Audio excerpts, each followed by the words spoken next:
Everyone, welcome back to another JedBedrock Airsoft video. In this video I'm going to be showing the different uses for the common Airsoft Unjamming rod. And remember, if you're new to the channel, please subscribe, help me get to 200 subscribers as fast as possible. Let's get into the video.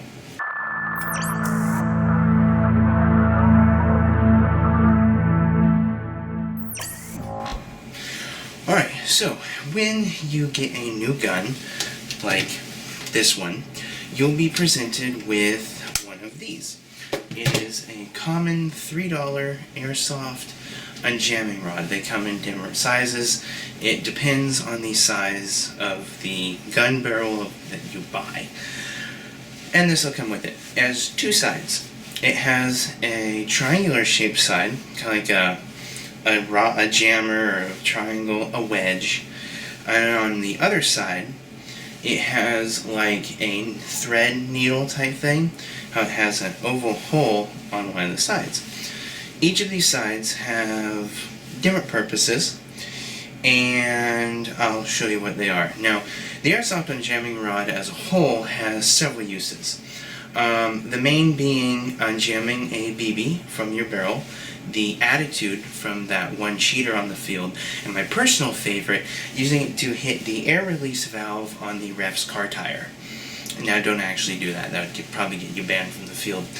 Anyways, so the first side I'll be focusing on is this one, the wedge side. This is probably the most important, maybe not the most important, but it's definitely the one you want out on the field.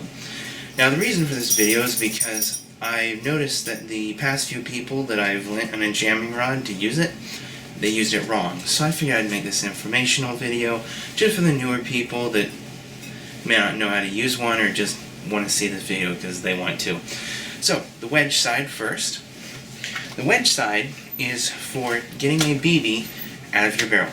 Now, let's say for instance I was firing this gun and it stops shooting BBs. And I realize that there is probably a BB stuck in the barrel. What I would do is I'd take this wedge side and you put it down your barrel like so, and you put it down there until you feel that you hit the BB. Now, you can tell between a BB and you hitting the nozzle back there because the nozzle will have no give and you'll be able to see it down in your hop-up chamber. Now, if you're using unjamming rod, you should probably take the magazine out. That would definitely help for what you're wanting to do.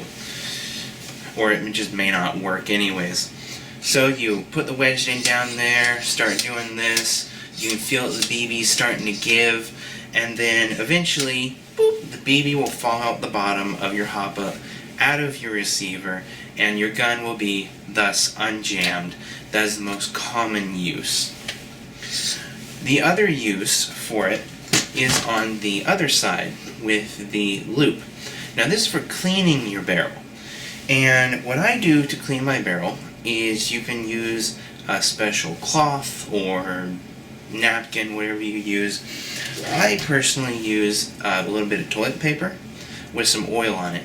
Now, usually you don't want to use like an organic oil. Never use WD-40. Just don't do it.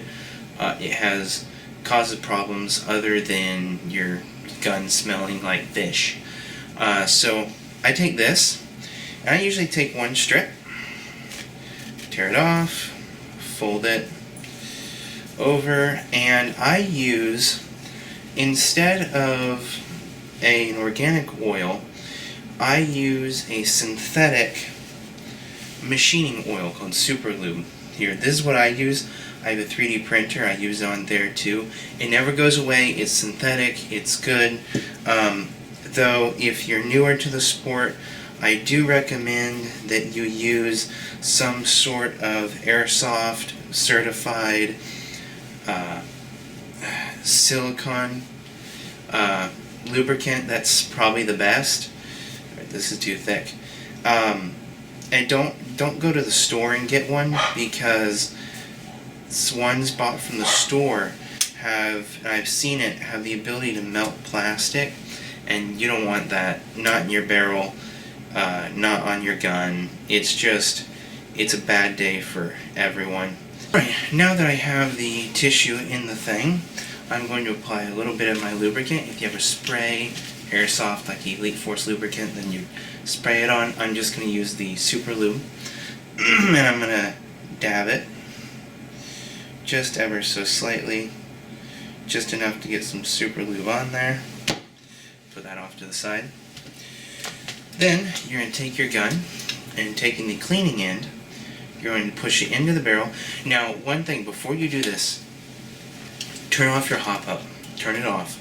Otherwise, you have the potential to destroy your bucking and or your entire hop-up chamber, mainly your bucking. You don't want to break that. Those can be kind of expensive. Alright, so you don't have to do this, but I spin it as I go down. And then you take it all the way down until you hit the nozzle. You can pull it back out. And I haven't cleaned this in a while. Take it up and in, clean it, clean your barrel. Cleaning your barrel, if you're wondering, is important because it takes dirt and junk out of there it takes dirt and junk out of the barrel so BBs don't get caught in there. Anyways, that'll be it for this video. If you liked, please leave a like and subscribe for more. And I'll see you guys next time. Bye.